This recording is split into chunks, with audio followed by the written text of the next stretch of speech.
أشهد أن لا إله إلا الله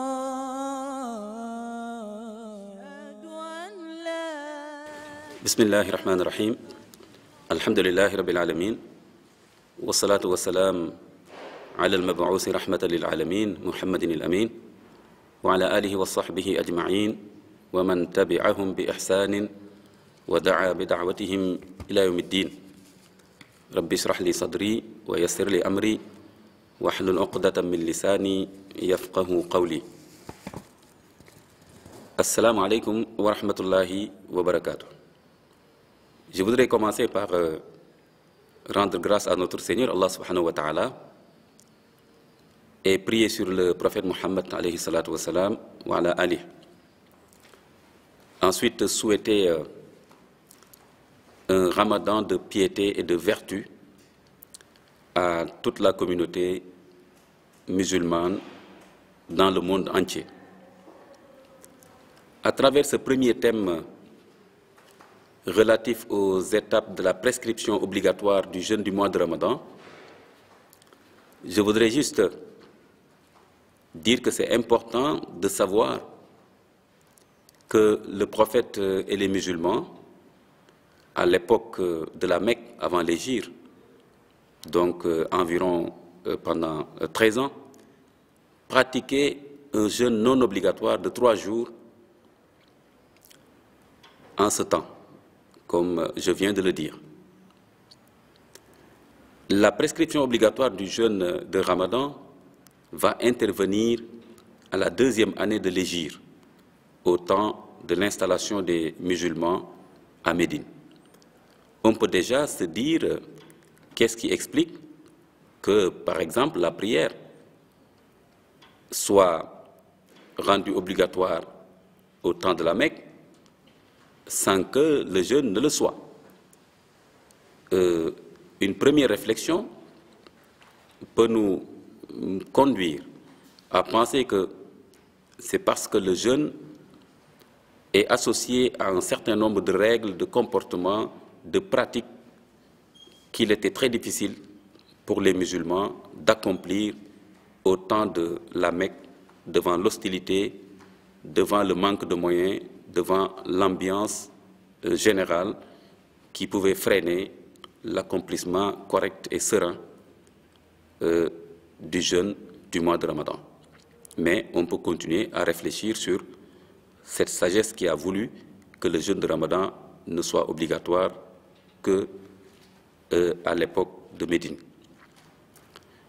Quand on réfléchit sur les versets du jeûne du mois de Ramadan, particulièrement à partir du verset 185 de la sourate La Vache, où Allah subhanahu wa ta'ala dit « Ya ayyuhalladhina amanu kutiba alaykum as-siyam, kama kutiba ala alladhina min qablikum la'allakum tattaqun » Vous les croyants, le jeûne vous a été prescrit comme il l'a été aux générations qui vous ont précédé. Et l'ensemble des versets qui suivent, nous nous rendons compte que un certain nombre de choses est énoncé. D'abord, que le jeûne est devenu obligatoire. Ensuite, que ce jeûne a été une pratique commandée aux croyants antérieurs à la communauté du Coran, à la communauté du prophète Mohammed, alayhi salatu wa salam, wa ala alihi. Mais aussi, ce verset énonce la finalité ultime du jeûne, à savoir la taqwa. La taqwa ne doit pas être traduite comme certains le font par le terme réducteur de crainte. Il est vrai qu'il y a cette dimension de crainte révérentielle, mais la taqwa c'est plus que la crainte, c'est aussi bien la crainte que l'amour. C'est la crainte de s'éloigner de l'amour de Dieu, de son agrément, mais c'est aussi en même temps l'envie de se rapprocher d'Allah subhanahu wa ta'ala. Donc la taqwa, c'est agir, c'est tenir des propos, c'est faire des actions dans le sens de se rapprocher de l'agrément de Dieu. Mais c'est aussi s'abstenir de propos, de façon de faire, d'attitude, de comportement, etc., dans le but de s'éloigner de la colère d'Allah subhanahu wa ta'ala. Donc la taqwa, c'est la crainte amour. Ensuite, on se rend compte, dans ces versets qui énoncent l'obligation du jeûne de Ramadan, qu'il y a des abrogations, des évolutions qui montrent la sagesse, la hikmah de notre Seigneur Allah subhanahu wa ta'ala, mais aussi sa rahma, sa miséricorde, et aussi le yusr, la facilité que Allah subhanahu wa ta'ala a voulu pour la communauté des croyants. C'est cela qui explique qu'au départ, le jeûne avait un certain nombre de contraintes qui seront abrogées par la suite. Nous n'allons pas rentrer dans les détails dans cet exposé. Mais tout cela reflète la sagesse, la miséricorde et la facilité que Allah subhanahu wa ta'ala a voulu pour la communauté des croyants.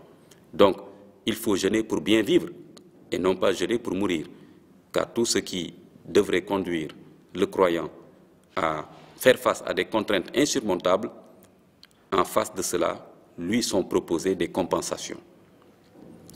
Finalement, le jeûne a été rendu obligatoire, comme ce verset le dit clairement, et comme des hadiths authentiques viennent renforcer le caractère obligatoire de cette pratique cultuelle. Je voudrais maintenant parler du thème relatif au statut du mois de Ramadan, ainsi que des événements associés à ce mois noble et les mérites y afférents. Alors, il faut commencer par savoir que le mois de Ramadan est le 9e mois lunaire dans le calendrier musulman. Beaucoup d'événements ont eu lieu dans ce mois. Par exemple, la fameuse bataille de Badr, la confrontation entre la communauté musulmane première et les Mécois, infidèles qui étaient hostiles au message de l'islam.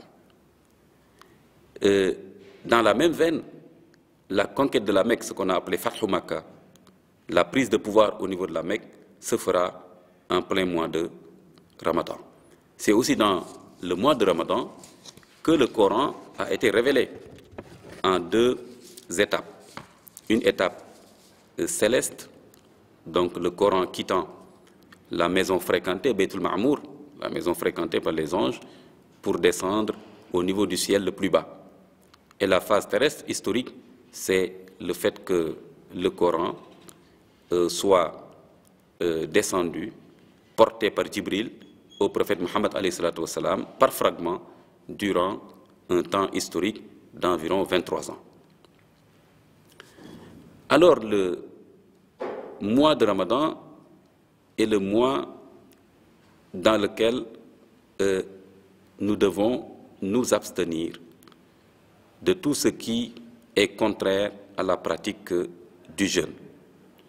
Et ce mois est très important dans son statut de culte, puisqu'il y a beaucoup de hadiths qui parlent de ses mérites, et en l'occurrence, le hadith Qudsi, dans lequel notre Seigneur Allah subhanahu wa ta'ala dit que mon fidèle, mon serviteur a renoncé à sa nourriture, à sa boisson, à satisfaire son penchant charnel, il m'appartient de le récompenser.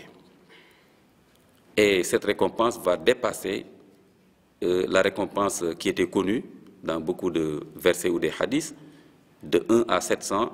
Ce rapport de 1 à 700 va exploser parce qu'Allah subhanahu wa ta'ala dit qu'il est le seul à récompenser le jeûne. Cela montre son caractère particulièrement important auprès d'Allah subhanahu wa ta'ala.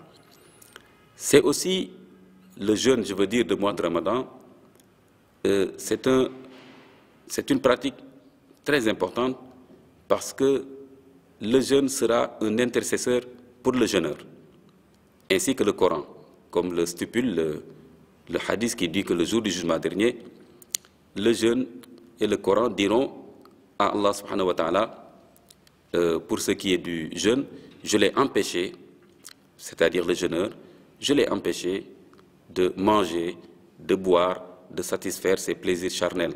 Je veux que tu m'acceptes comme intercesseur pour lui. Et le Coran dira, je l'ai empêché de dormir la nuit parce qu'il voulait lire le Coran. Accepte-moi, Seigneur, comme intercesseur pour lui. Et notre Seigneur, Allah subhanahu wa ta'ala, dira, j'accepte votre intercession. Ce qui veut dire qu'il pardonnera au jeûneur en raison de l'intercession acceptée de la part du jeûne et du Coran. Sachez aussi que il y a une porte qui est réservée aux jeûneurs le jour du Juma dernier, cette fameuse porte qu'on appelle Ar-Rayyan. Seuls ceux qui ont vraiment jeûné de façon sincère et authentique, respecté au maximum les prescriptions aussi bien obligatoires que recommandées du jeûne, c'est ceux-là qui passeront par cette porte fameuse dite Ar-Rayyan. Autre mérite de ce mois, c'est que c'est dans ce mois de Ramadan que figure la fameuse nuit de Laylatul Qadr. Cette nuit, comme le dit le Coran, Laylatul Qadri khayru min alfi shahr, qui vaut mieux que 1000 mois, c'est-à-dire 1000 mois, jeûner dans la journée et prier dans la nuit. Et pour finir, ce thème sur les mérites de ce jeûne du mois de Ramadan, sachez que les invocations, aussi bien de jour que de nuit, ne sont jamais rejetées par Allah subhanahu wa ta'ala, vu que le jeûneur est dans des conditions idoines pour que ses vœux soient acceptés. Wassalamu alaikum wa rahmatullahi wa barakatuh.